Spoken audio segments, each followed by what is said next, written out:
Kubei, welcome to the On Pave Path Talk. Thank you. Thank you for accepting our invitation, and we are very happy you found time to come chat with us Yeah. on not only entrepreneurship, on how to create an LLC and scale a business from single digits to 7 digits. And it's quite an interesting episode we're going to have here today, and I'm quite excited about it. You go by the name Enjoyment Minister on your social media handles. Yes. Very interesting. Correct. Yes. What's the story behind that particular name? I think when I first migrated to the United States back in 2007, I think I was a big party guy. Oh, It's just like a lot of people who are coming here now. They're enjoying themselves. They're having fun. I was a big party guy. I love to dance. I love to do a lot of things that has to deal with enjoying yourself and feeling yourself, giving the environment a good vibe. So I think one of my wife's friend actually gave me that name. She's not here. I think she moved to Tennessee. So I used that name on my social media. Back then it was Facebook, where I was very popular. So I started up with that name. That's how I. And you've kept it. I've just kept it. I'm not a big fan of social media to be changing names. So I just kept it. Some people don't even know it's me. So the personality behind the name Enjoyment Minister, is it different from Mr. Arnold Kubei? I don't think the personality is different. I think what you see is what you really get. I'm a fun person, and I like to have fun, and I like to make sure that other people around me feel the same way. Yeah, that's interesting. So you moved here. What year was that? That was 2007. 2007. Yes. So you've been in the US for 16 years. 16 years. And what's the journey been like for you? How were your first years here in the US? And at what point did you start thinking like, I'm going to move progressively from being an employee to being an employer? I think that that's a question that a lot of people have asked me. But what I like to share with people is that our backgrounds are similar. I come from a family where my dad is a farmer, was a farmer. He has a big cocoa farm, and that's where we worked. And my dad always told me every time we harvest the cocoa, we crack the stuff, it's all wet, put it in the truck, push that stuff all the way back in the Kliwindi. I grew up in Fiangokumba, and I pushed that stuff. We have a nice oven, put that stuff on there, dry it on. But he always tell me, once we dry this, we're going to sell this to the government so they can ship this overseas. So he was making money, and every time he made money, he said, listen, if you want to make money in your life and be free, and you're looking for freedom, it's good to own something. So this farm is what is really taking care of my family. So if you are very, very hardworking and you see how I struggle, all the struggles I'm going through, you want to make money, you don't want to depend on somebody, it's good for you to have your own business, because that was his own source of income. I inherited that attitude when I moved to the United States.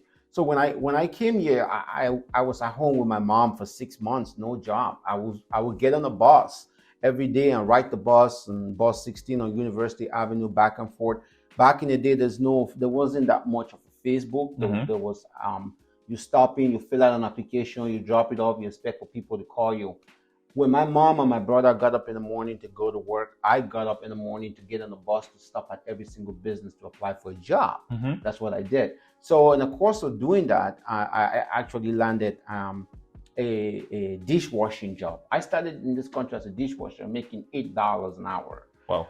So I worked in that job for only 3 months, and then later on, I became a nursing assistant. So the employer actually asked me if I wanted to become a nursing assistant. They sent me to school. I did that stuff. But there's something that when you're working for other people and you have this ambition to win, to gain, to have freedom, you always want to do something.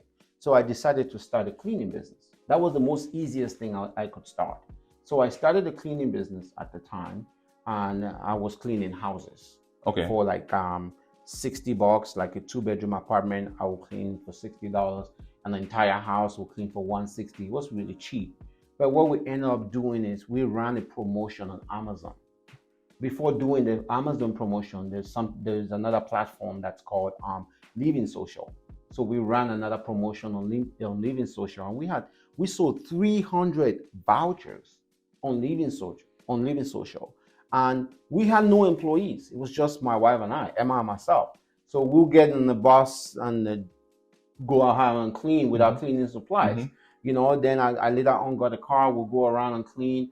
But what happens is when you buy a voucher, you only have an extended period of time, then the voucher expires. So what ended up happening, I don't even think we clean up to 50 houses. Most of those vouchers expired. So when they expired, those funds were deposited already into our account. Some people were calling us. We made a refund for some people out of good faith, but the voucher was expired. You know what I mean? So from there, I realized that little money we made, over $30,000 for people buying those vouchers, and we gave 10% of that 30,000 to that platform for marketing. See what I mean? Then the rest of the money, we took the money. That's an interesting story. Moving from it's not very uncommon to move from an African background. Like African parents have at times very different conceptions of money. So at times you can grow in a background where they consider money to be some kind of, it's not this topic of discussion, it's some kind of quote unquote taboo kind of things. It's like something that's bad. In an African at times in an African context, it's not very far away from the truth, what I'm saying. But you grew up in a context where your dad was really pushing you. Oh yes, my dad was really pushing me. I think I came from the bottom to the top. I was never handed anything. Every single thing I worked for it. When I went to Bishop Rogan College, I learned public speaking. That's where I learned my public speaking. And if you look at the way I move around and how I carry myself about business and how I do things, there's no reason to be prideful of anything. And I do not feel entitled about anything. I have to work for everything. You know what I mean? So after we bought those, we got those vouchers, I transitioned. Then I was thinking, do I want to go back being a nursing assistant? Or what do I want to do with this money? Because I was still working part-time and I was still cleaning. So on Robert Street, there are a bunch of dealerships there. And we had a contract with a company called ROC. ROC is a commercial cleaning company. They'll give you an independent contract to clean dealerships. So I had 6 of those dealerships at the time, and each of them was paying between $3,000 to $5,000. So I have 2 other guys who were undocumented at the time, were looking for work. I'm sorry, I have to say this. They helped me out during those times. So I quitted that job that I was working as a CNA. Then I got a job for Ramsey County, and I was working 7 p.m. to 3 a.m. So I work 7 p.m. to 3 a.m. And when I get up at 3 a.m., I would join the guys cleaning the dealership from 3 all the way to 8 in the morning before I would go to bed. And I would sleep from 8 until 1. Then I will have some time to be with the family. Then I will go back to work. Just that cycle. And that little cleaning I was doing, it gave me a sense of having my own. Yeah, you had your own. I had my own. So I started seeing a green light in the pipeline. But what I ended up doing is I took that money and then I bought a gas station. But I didn't have enough money to buy a gas station. That's interesting. So the story continues this way. And I've always been a very, very aggressive and risk taker. So I sat in front of the computer one day and I'm like, well, I need money. There's no other way I can do it. Nobody wants to give me money. I'm new to the country. I sat there and applied for 30 credit cards. That's what I did. I applied for 30 credit cards. I applied for line of credits all over the place. Bank of America is the biggest one. Affinity Plus is the biggest one. Wells Fargo is one of the biggest ones. These people approve credit cards. And the way it works in the United States is if you apply for a credit card all in one day, all lenders cannot see it. Oh, so but they don't have the time to verify. Correct. If you wait 30 days, every single lender is going to see you are looking for money. And you apply, then they'll turn it down. I had a credit score of 715 at the time. And every single application I made, I got a percentage approved. So I waited for those credit cards to come. 15 of them were approved. Okay, with cash advances in them. So when they all came in the mail, I went into the bank and I did a cash advance. I maxed out all of those credit cards with line of credit, and I added it to the cash I had from the cleaning business. and I bought a gas station. So I'm doing all this with the hope of doing well in a gas station, like any entrepreneur is always thinking, always hoping it will get better, right? And then I opened up the gas station. I bought it. I applied for a loan for $80,000 through a nonprofit organization somewhere in Oklahoma. I don't even know where these guys are, right? I applied. They approved it because this guy that was selling the gas station had good cash flow. So they used those cash flow plus the credit I have, and I approved it. Then I bought a gas station. A lot of people are still asking me, how did you buy a gas station? I mean, that's very sincere of you to give us exactly what happened. It's a real story. It doesn't happen often. It's that part of the story where at times some entrepreneurs hide. Yeah. And just it's like what did you do exactly? What's the thing you did? But they're like, yeah, and then I finally figured, and then I created. No. I think that the path to my success is resistant. It is. You understand what I mean? So when I got in that gas station, that was 1.5 years into the gas station. Well, guess what happened? I had a tank that if you hammer on it, water will get into it. I had no idea. The owner was a Lebanese guy, so he sold it to me and he wrapped something into the lease and saying the tenant is responsible for any default. You understand? So what ended up happening is rain got into the gas tank. Then I ended up with a gas with water. I was shut down by the Department of Commerce and I could not sell gas, but I could sell all the stuff in the store. In the year, yeah. So I called a company called General Petroleum. They came out, they gave me an estimate for another $250,000 for repairs. $250,000 included extracting the gas tank out of the ground, then dispose of the gas, then run all the new lines. So each of those gas pumps you see at the gas station is $25,000 for a new one at the time. With inflation now, it might be higher. The hose you pick up and put in your car is $5,000 for a used one, and it's $10,000 for a brand new one. Oh, wow. So all those things adds up. So I ended up liquidating everything in the store for $1. So I put a sign up on the street. I said, I'm selling everything in the store for $1. Was that to raise money? That was to cash out. Okay. So I was trying to cash out. I walked out of there with a few thousands of dollars. But what I did was return the money to my lenders, the people I borrowed money from. But I was still unable to fulfill or service my debt that was out there. So I still ended up owing money. So I decided to file Chapter 7. The Chapter 7 is bankruptcy. Yeah. So I declared bankruptcy in 2016, September 2016. I declared bankruptcy. So I went bankrupt. I had nothing. It was done. I was back to work. You were back to being an employee? An employee. So I couldn't find a job. I worked for Job Corps after I lost my gas station. My daughter was 3 months old at the time. My wife wasn't working as well. So I was the only person providing it in the household. So I picked up a job at Job Corps, if you know where it is, on Snelling Avenue by the State Fairground, like a resident assistant working with at-risk youths. I was getting paid $13 an hour. $13 an hour. And my income at the gas station was $12,000 a week in sales, including gas and groceries. So that was a big shift for me from leaving the entrepreneurial world and coming back and being under a W-2. That was a little tough. But I still was hoping that something will get better, and everybody was calling me at the time. Lenders were calling me. I was unable to make my payments. That's when I just decided that I was going to file bankruptcy. So I did that, but I was under a high level of stress, very, very high level of stress at the time. And I decided to apply for a job with the state. And I was working as a security counselor over at Minnesota Sex Offender Program. Minnesota Sex Offender Program is in a location called Moose Lake. It's 30 minutes away from Duluth and 2 hours away from the Twin Cities.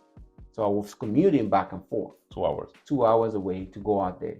So sometimes I'll rent a room over there for $400 and I will stay there for 2, 3, 4 days. I'll work, then I come back and join my family.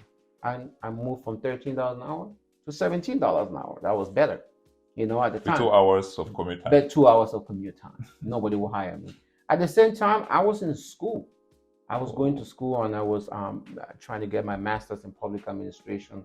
I just wanted to work for the government to understand government contracts. So I worked for the Department of Human Services. I moved there for a year and a half, and then I decided to start applying to the city to see if I can come back to the city where I can be closer to my family. Yep.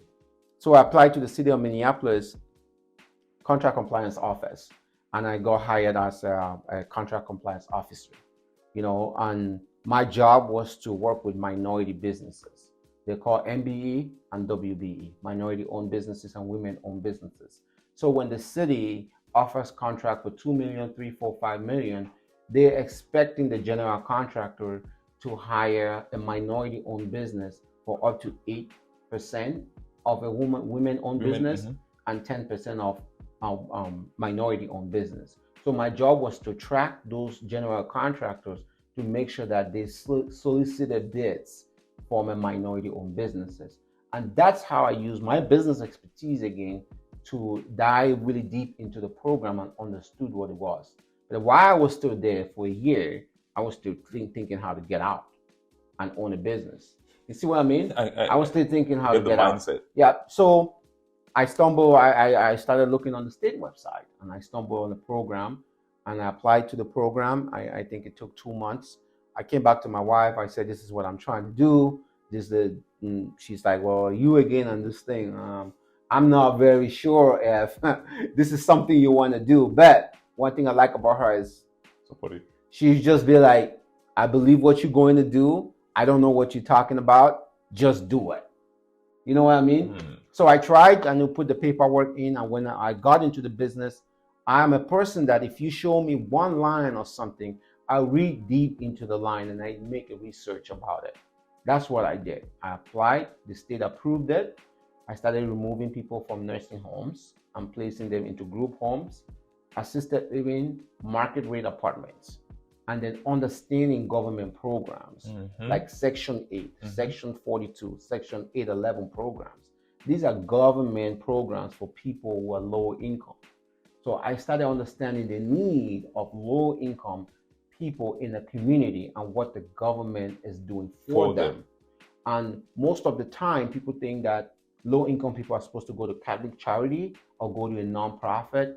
Individuals can handle a lot of things with government, but the thing about individual is they do not have an LLC. They don't set it up, so they don't see you as a professionally owned business. They see you as a person.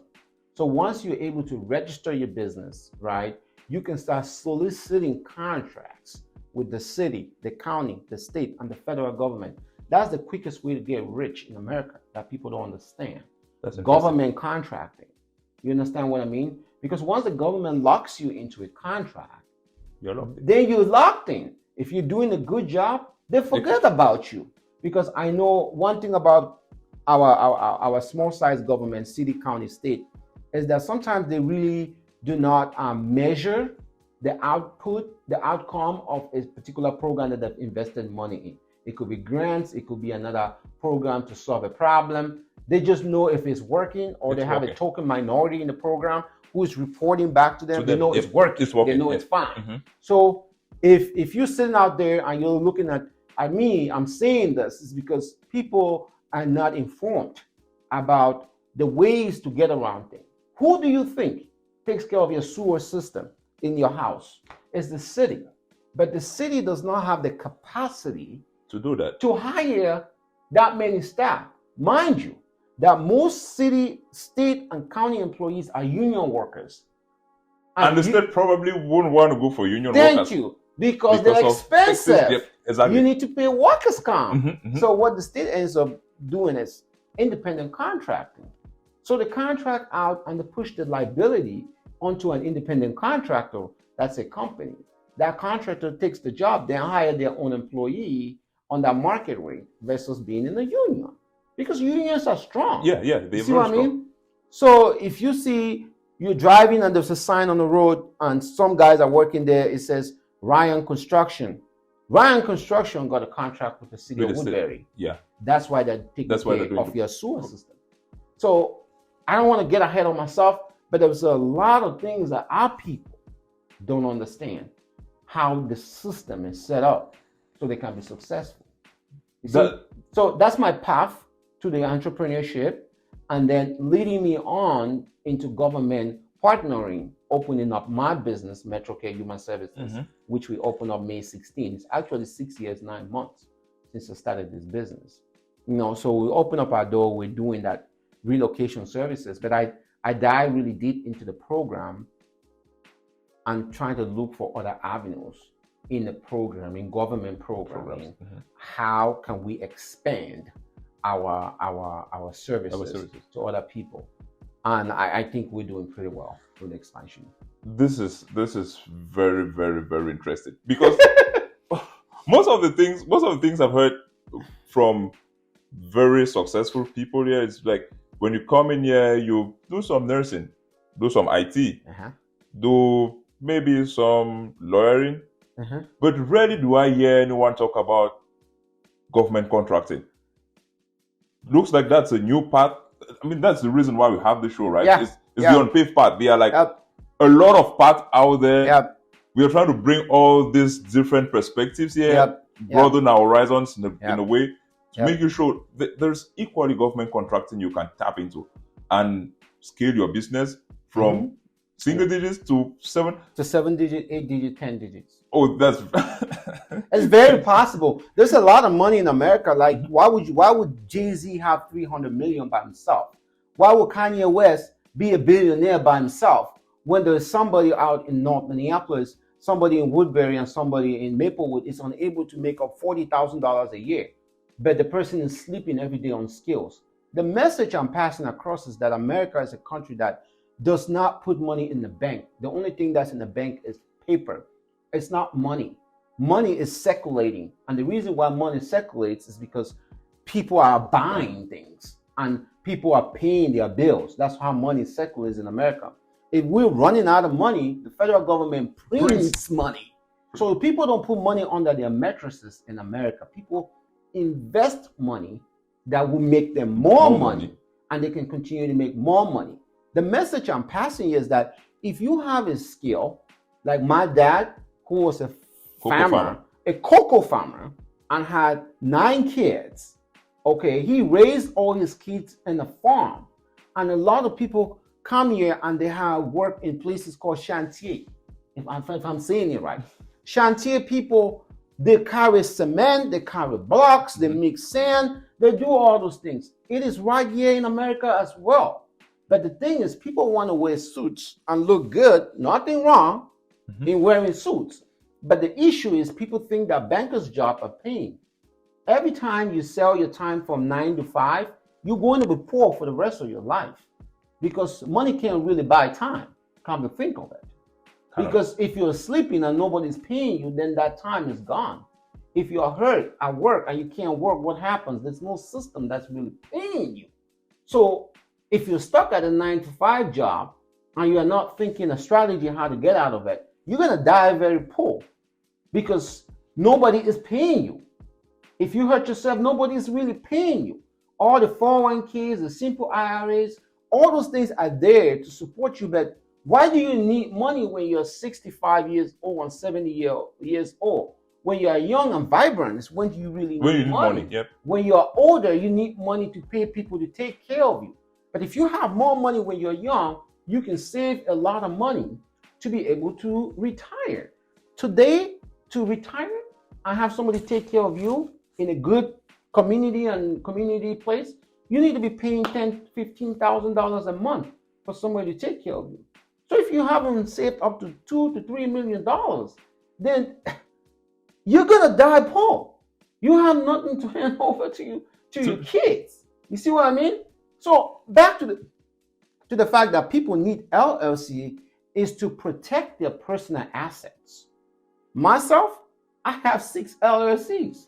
6 LLCs. 6 LLCs. For every business I open, it's an LLC. Let's say, for example, I bought this building, right? This building is 1550 Parkway, okay? I'm going to say 1550 Parkway LLC. Just so it's shielded under the LLC. It shields under and get the LLC. advantages of having of being under an LLC. Correct. So all my LLCs are single member LLC. Single member LLC is 100% owned. I'm chief officer, sign all the loans. I can delegate somebody to sign my loans as the chief officer. in my LLC, right? And if you sue me in the event of you suing me, I am protected by 1550 LLC. You can't have access to my personal assets. And what it does on the credit side is that you can guarantee a loan personally, but it does not report on your credit score because they're loaning to an LLC. They're not loaning to you. Yep, You're only a that makes sense. guarantee. So let's say you wanted to get a loan, to say you're not approved. You need a co-signer. Well, you're technically a co-signer to that LLC. Yeah, you see what I mean? That's very smart.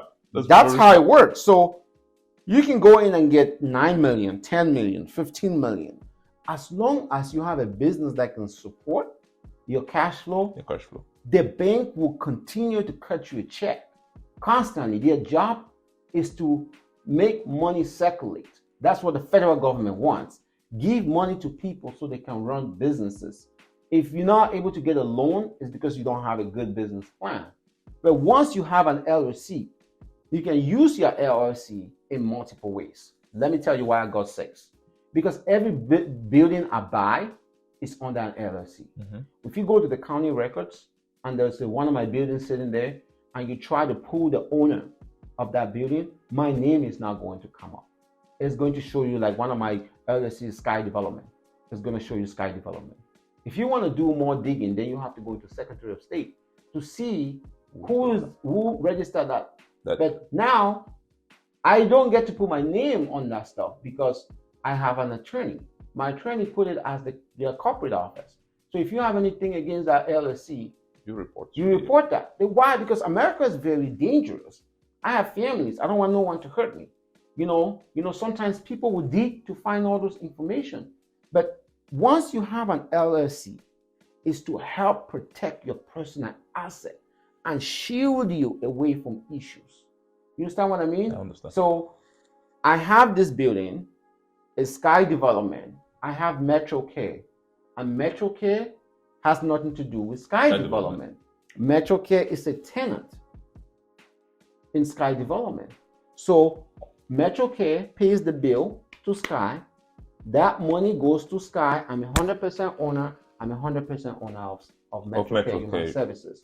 That is a tax advantage because you are doing a distribution from your corporation into an LLC and using the funds in that LLC to pay down your mortgage, which is not taxable because debt has no tax. When you have debt, they cannot tax debt. Yeah, definitely. You understand what I mean? So each time you set all this LLC up and you have a service business, have the service business lease from the LLC. And that's how you generate wealth because you're moving money legally from one corporation into another LLC into the bank. That's how you really make money. So our people, they come to America. They're hardworking people. They work in chantiers, but they don't learn how to lay a wood floor down. Which is most important. Laying a wood floor down, I think it's $4 to $6 a square footage. If you have a 2,000 square footage apartment building, you're talking about $4,000 without materials. That's only labor right there.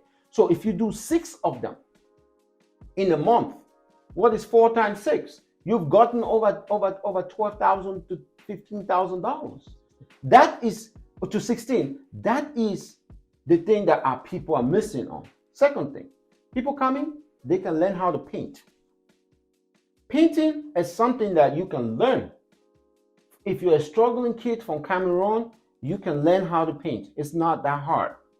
Another thing they don't pay attention to, electrician.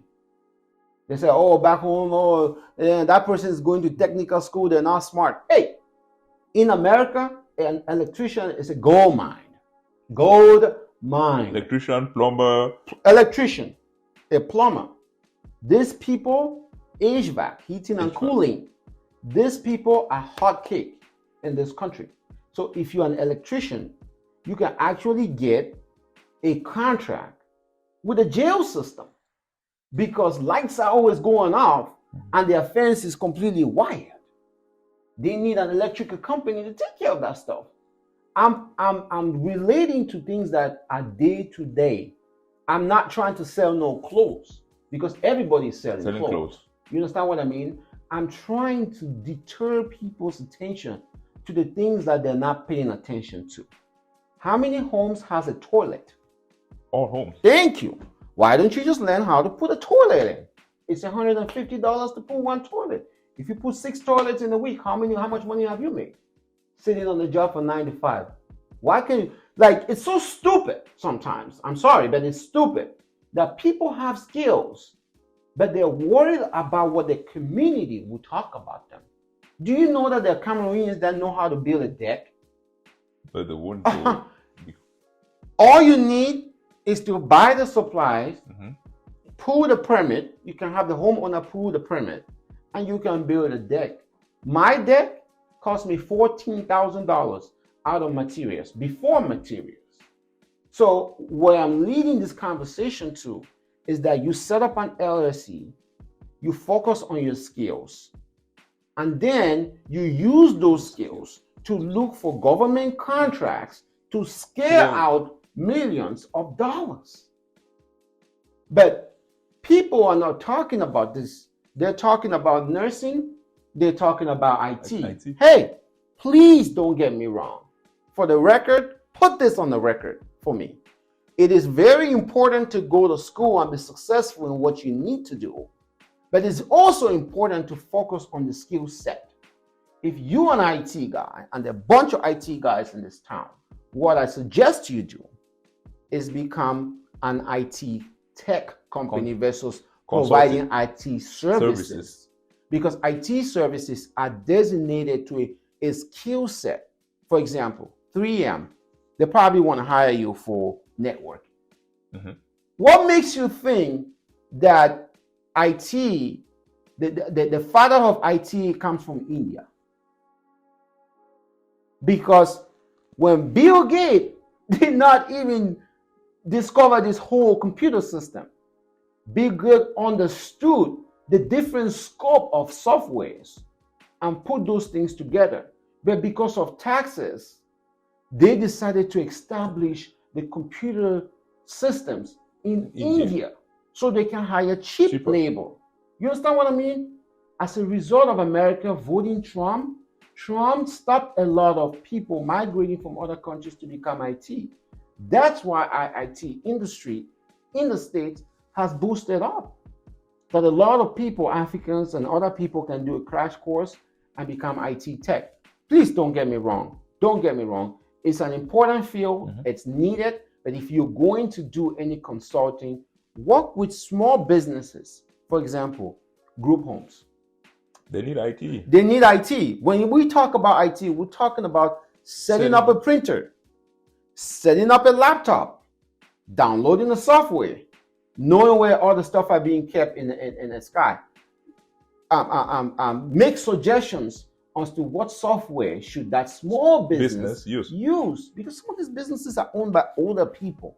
They're outdated with technology. But when you own that, when you have an IT consulting business, how I'm describing it, what you need to do is talk to the owner and say, put me on a retainer.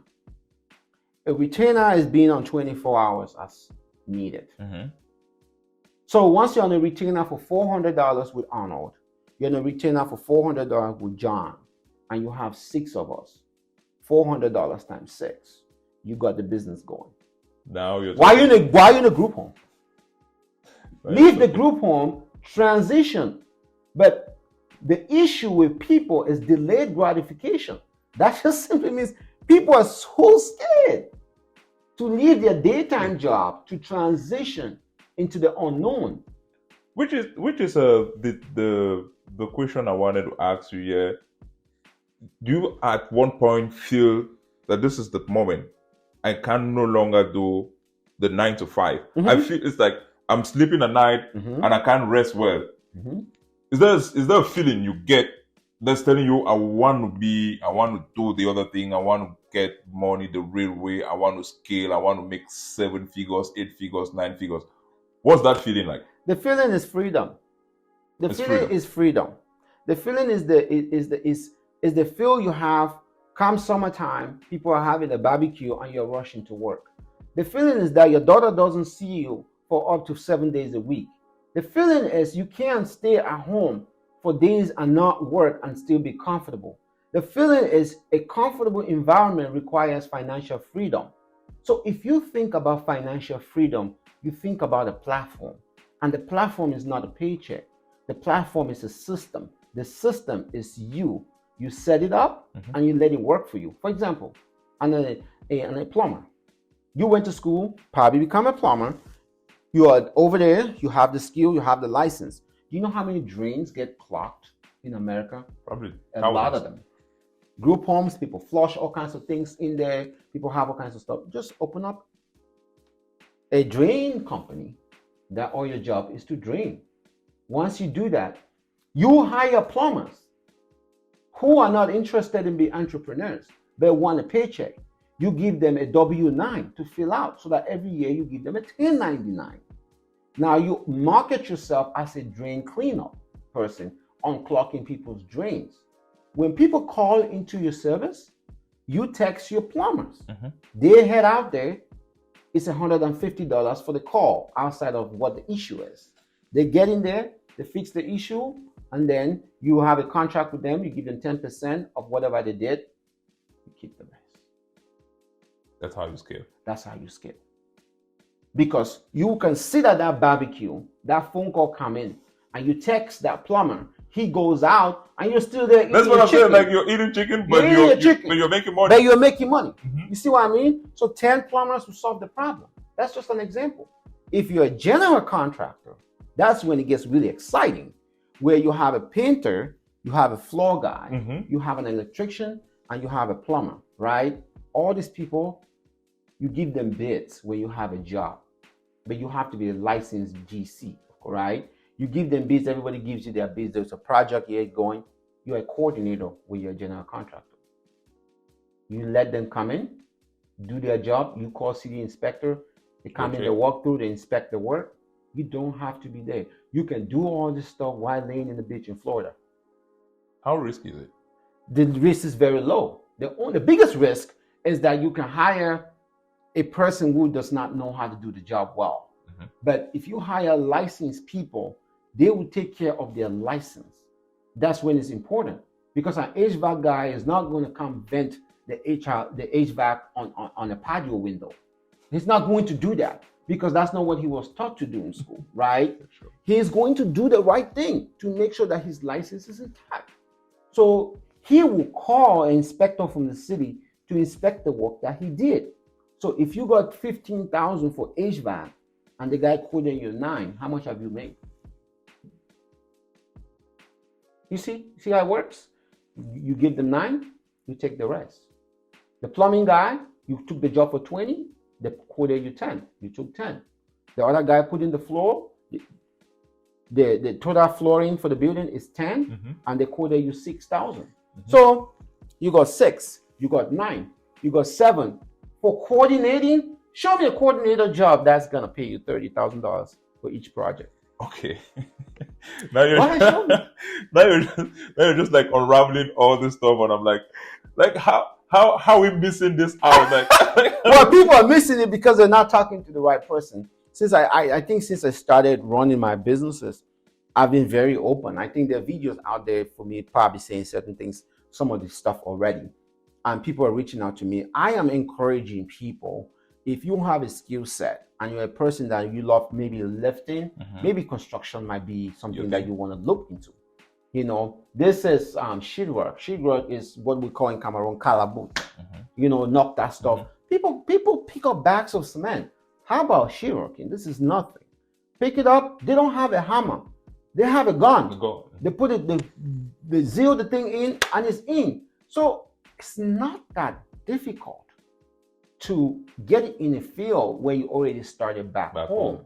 The issue is whoever picks you up at the airport when you land in America is responsible for your success. Sometimes if there are people who don't have a risk tolerance, they direct you where to go. If you came in a country, let's say you were working, somebody was working at a nursing home, they'll probably advise you to be a CNA. I mean, that's the best. That's the best way to start. There's nothing wrong starting like that. But afterwards, what is your financial freedom? Your financial freedom is for you to start focusing on your skills, because the skills are going to help you. If I was a barber, I would own a barber school. I will not cut nobody's hair. I'll do it the first year, the year and a half. I show all my deposit to the bank. I buy a franchise for clean cut. I hire barbers to be a master barber. I hire a barber for each chair, and I got 20% for 20 of you. Yeah, I got 20%. I set it up, make it all beautiful like this place. That's your chair. I got 20% of what you make. You got 20%. He gets 20%. So I'm at home and I'm sleeping for 7 days a week.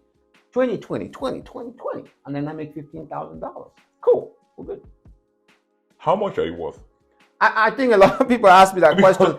I think back in February of almost the same time, 2 years ago, when my first video came out by Nice Guy Corporation, I went online and I said I worth over $6 million. The whole Cameroonian community had a party and chicken over my name.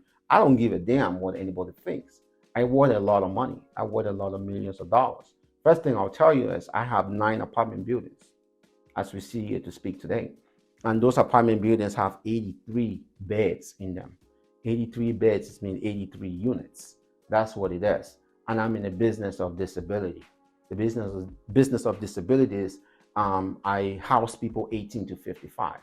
I think where you're going with this question is to kind of have value to who I am. But from what I'm saying, I want a lot of money in those beds that's sitting there. Yeah, true. The reason I've asked the question is because I want to be sure my viewers have a great understanding. They definitely already have an understanding, and they're probably this is the man for the job. I just wanted to know that I'm not just talking with anyone here. I mean, someone who's actually your story. You've explained your story. You've laid out the story for us here. Just wanted to be certain that this is someone who's actually moved from owning nothing, cleaning dishes, from the bottom to the top. To the top. And you're detailing that.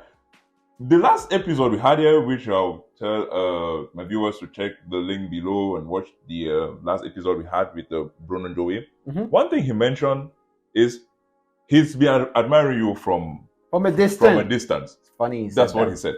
And I believe he made allusion to the same podcast you did with Nice Guy Corporation at the time. And he said he'd be admiring you at a distance and decided one day to be like, I'm just going to talk to this guy. I'm just going to walk to him, ask him, I need some tips. How do I get ahead in life? And he told me he came to your office, you invited him to your office, you took him, he said he initially thought it was going to be a 1 or 2 minute discussion kind of thing. And then you took him to your boardroom. Yeah. And then you started drawing and writing all these things on the board and explaining. And you ended up spending about 2 hours together. Yeah. What were you guys talking about? Is it the same thing you're telling us here today? I don't think it's similar. I think when people come to me, I kind of ask them questions about their skill set. When Bruno showed up to me, I think he looks at me not as an icon, but he looks at me as an inspiration. And I admire that when people do, because you're not just looking at me because I'm successful and you want to give me all the respect in the world. That's okay. But look at me as how I can inspire you to do something that you're good at. He works in IT and he's trying to transition from being an employee to becoming an employer. He expressed that he wanted to do, or he's doing insurance. So I dive really deep into it because I've ventured in the insurance industry myself. I told him about property and casualty insurance. He talked about life insurance. So I expanded more on life insurance, on how much he can sell on a life insurance. I encourage him to buy an agency, an existing agency with the book. He can use what's called SBA loan. SBA loan are for small businesses. The small businesses you can acquire for 10% down versus 20% down. I also encourage him that if you buy that book of business, your residuals are already there. So what you need to do is keep those agents who are already working Then go get more business to add onto that. So that the goal is to make money while you're not there. That's what I'm trying to tell them. So stick with what you're doing, which is the insurance. Scale it out to other people, or go ahead and acquire a book of business. If you acquire a book of business, it becomes more easier to scale the business out because of the understanding of the business. You understand what I mean? So I pushed him more and more as to how he could branch out. And as he started making $200,000 a year, $250,000 a year, I started telling him, you need to own real estate. Because when you own real estate, you start having more value with the banks because you have what's called cross-collateral asset.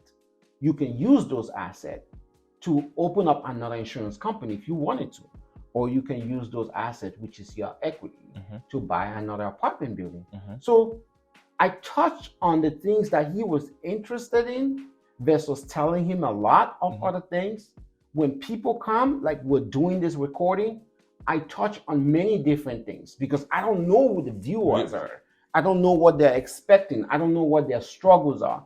But the struggle out there, I can tell you, Peter, is the transition for people from leaving a job without a guaranteed paycheck to moving into an industry that's very uneven and unknown. But let me tell you something.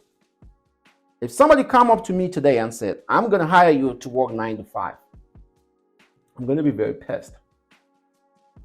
I have no issues.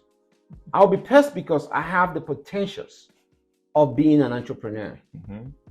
But if I don't, it's okay. Yeah, it's okay. Because what people don't understand is when you own a business, this is the whole block of it.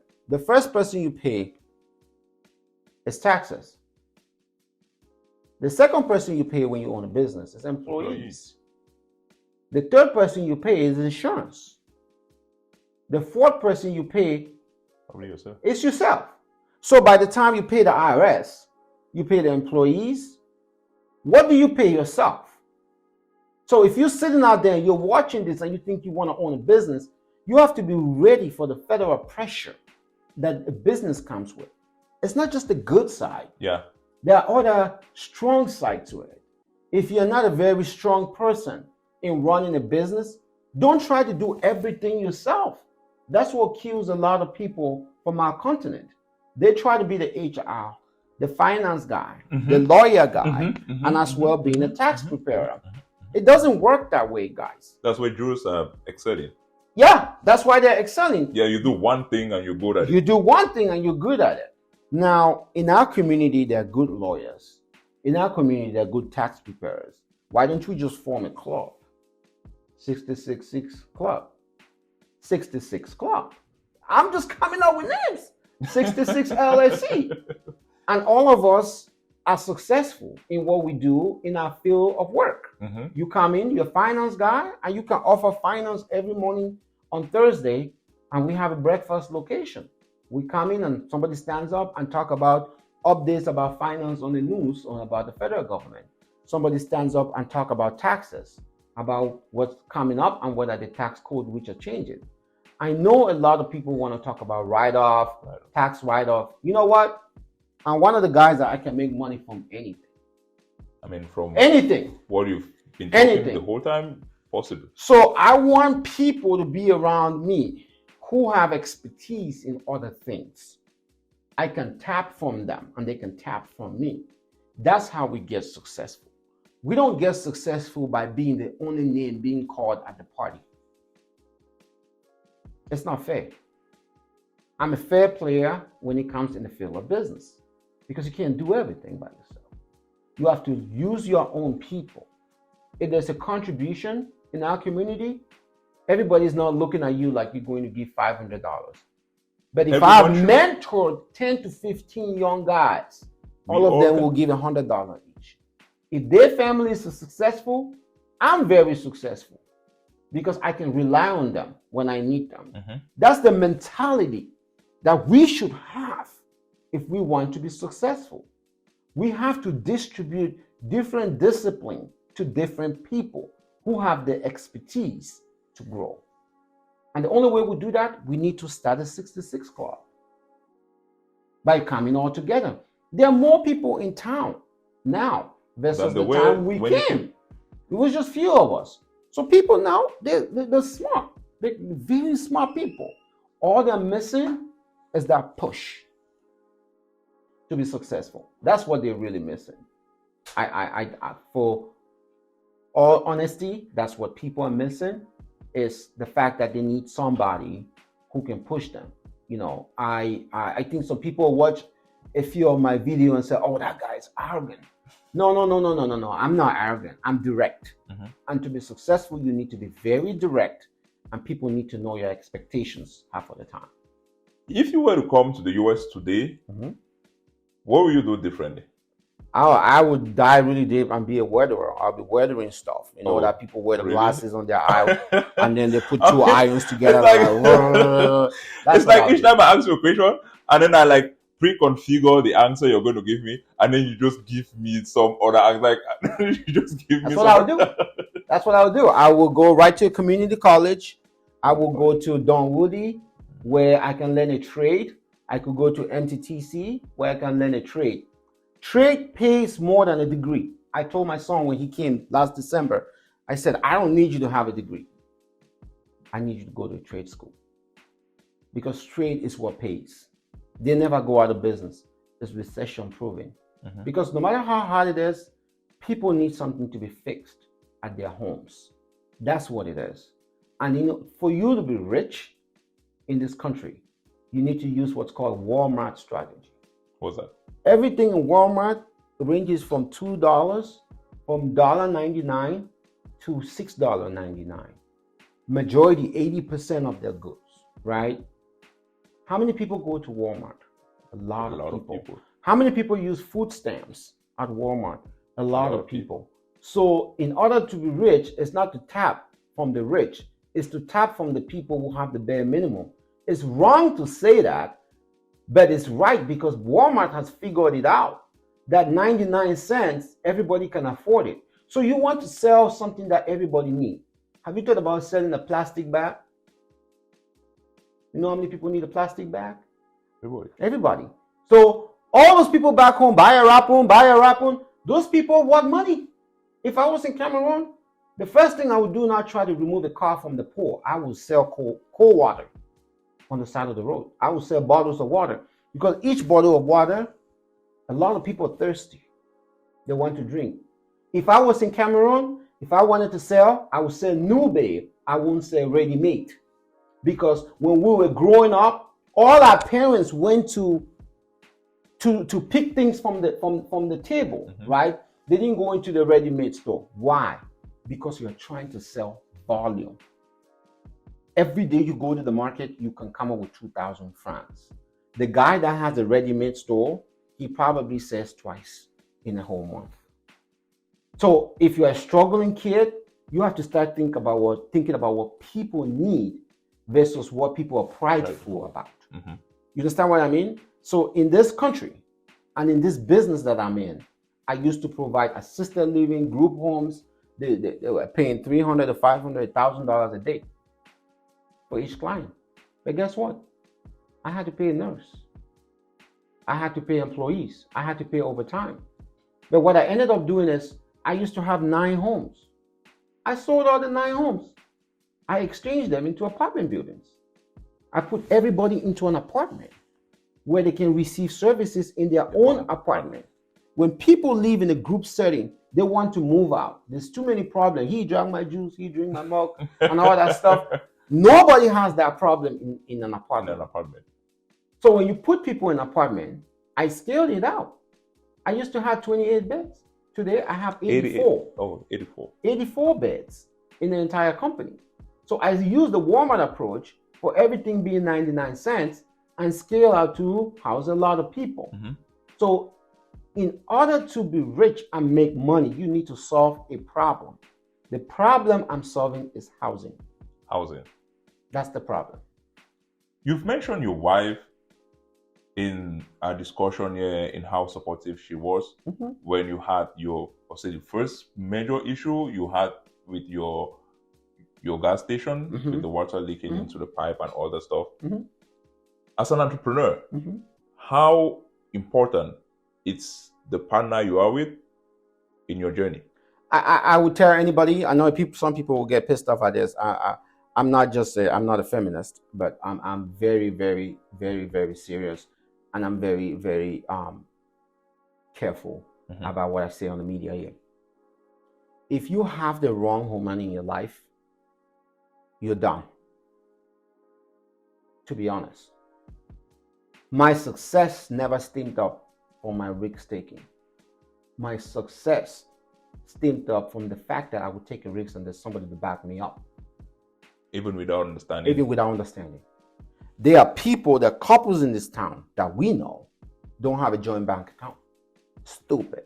Arnold said that. If you die today and you have kids, what happens to your money in the bank? Goes to the state. Thank you.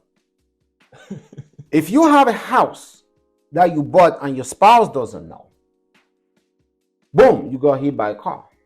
What happened to it? It go into probate. Yeah. Probate contacts your wife. And then you start going into distribution of assets with your kids. Now, what I'm basically saying is that women play a vital role in any successful man's life. You know why? They cheer you up when the deal didn't go through. They will cheer you up when the deal went through. They will make you laugh on the days that you're not very happy. They will provide you with food when you feel like stopping at McDonald's. They will be there to take care of your kids. Who puts a smile on your face every time you walk through the door? They will understand that you're not just a 9-to-5 guy that just come in there and give them emotional support or lay on a goddamn couch to watch Netflix. They will understand that you can work from 9 to 9. I used to work 16 hours a day. I was gone. This lady would text me and say, "You okay?" I said, "Yep." She said, "I'm home." I said, "Okay, I'm coming." It took another 4 hours before I got home. She's not mad. She understood. How many women would do that for their men? How many men would do that for their women? Because sometimes some men are not as strong as opening up a business. Let the woman do it. If she can. If she can.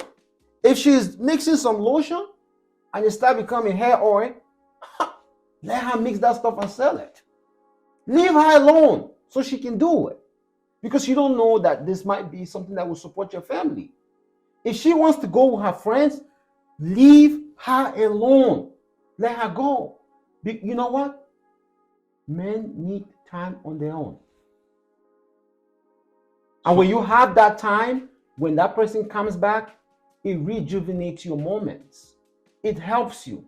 I explained some of my deals to my wife. She looks at me in the face. She said, "I never heard what you said, but whatever you said is good." I'm not mad because it's too detailed, but I'm letting her know my moves, what I'm doing. It's very important for couples to sit down and discuss a potential business deal, because America is a singular country. It's a country where if things go left, it's all on you. You understand? And I always say this. If your wife or yourself do not have a life insurance, you should get one. You should get one. Why do you have insurance on a phone and you don't have a life insurance? Why do you have insurance on a car and you don't have insurance? Do you have a short-term disability insurance? No, you don't. Do you have a long-term disability? No, you don't. It's icy outside. You can fall and sprain your ankle. Your job don't give a damn. They ask you to stay at home. What happens? The checks stop coming. What happens? There's stress on one party. What happens if you're not getting along well with your wife? How money is our money? So stop building it when you make $30,000 a year before you start making $500,000. Because if you're not sharing your money with your spouse, when you have a little bit of money, you will never share it when you have more money. And the fact of the matter is, I borrowed her $500 from doing PCA job to apply for a license with the Department of Human Services. I still have that license today, and it's making my company $8 million. Fundamental, $500 she invested. 500. And today we have sales for $8 million a year. That's powerful because you are giving me the I wouldn't say the impression, but this orientation of a man who believes the traditional approach of Yep. so it's so you're the kind of person who is going to provide 100% for the family, Yep. not like let's split bills or I'll take care of this one and then you take care of that one. I say that a lot of time. I think I have some female friends who say they'll say like, well, not every man out there is like you. Listen, why the hell you laying up with a man that cannot pay the bills and want to make decision when you eat a sandwich? Why do you do that? Why? You have to lay up with a man who pays all the bills, pays the bills, and uses your own money for rainy days because you all have kids. The thing we're not paying attention to is we watch our parents struggle. They didn't have the lifestyle we have. My wife and I come from a background where we were never born in a family where the mom and dad was in the house. I never want to see that happen to my kids. That's why I work carefully and diligently, because I understand that I have girls and I'm not going to spank them because I don't want nobody to abuse them. I'm going to show them the path how to treat a woman. If I treat their mom nice, they will have a good man in their life. It might be a little uphill battle to find a man that's like their father, but they know what to expect from a man. From a man. Talking about kids, Neil Patel mentioned once that having kids really helped him in his entrepreneur journey because it kind of kept his time focused. You don't have time to do waste on stuff because you're battling the time within like your family and your business. Yep. So now you're streamlining that time to Yep. do just the essential stuff so you can get enough time to be with family. Yes. How have kids transformed this journey of yours? I think every time I work for my family. I work for my kids. I think I have all the real estate I have, paying it for 30 or 25 years, is for me to make a good living, but it's for them to earn it. Yeah, sure. You understand what I mean? So kids are actually the ones that are pushing me. My daughters, my son is pushing me to be doing the right thing, because I understand how America is. And being a person of color and working for other people is very difficult. I want to set up a platform for them to be able to take over and run this and live a good life. There's one thing I always tell people is nothing is guaranteed. Nothing. Let's just sit back and think. And this is what I do. Every morning, I wake up, I take a shower before 3 days a week. I go downstairs in my gym, I work out. I finish, I come in, I get ready, I go to work. Okay. I have a schedule. If I don't do it in the morning, I'll do it when I go back home. I work out. Now this helps me to think, and it helps me to feel like all the TVs I have, all the chairs I have, all the homes I have, they can be gone. They can be gone. So put your value in people. Put your value in your family. Cars don't pay bills. Homes are liabilities. They don't pay bills. Education for kids will pay the bill. Some people say, well, if you're lucky. No, listen, it's okay if you're lucky, but do the right thing for your own sanity. That's how I operate. That's how I try to educate people. People hang onto my car, my home, my jewelry, my this. Listen, if you're sick today, those things don't matter. They don't. But if your family is by your side, you took good care of them, they will take care of you. Even regular people. I've changed lives. I'm telling you, a lot of people depend on me these days. Why? Not because I have money, it's because I have a good heart. So you have to have a good heart. You can't talk down on people. I can't come in and I see you in a party, I don't say hi to you. What does that mean? You understand what I mean? So I'm talking about humbling yourself. Creating wealth for other people makes you an inspiration. And sometimes some people will want to impact you in a negative way Mhm. by saying, "Oh, Peter, why are you doing that, man? Why are you working a target? Don't do it. Don't do it." Listen, there's a time for everything. It's even in the Bible. Mhm. There's a time to eat. There's a time to cry. There's a time to laugh. So there's a time for you to understand being an employee. Figure out which skills you have. Create an LLC. Scale the business.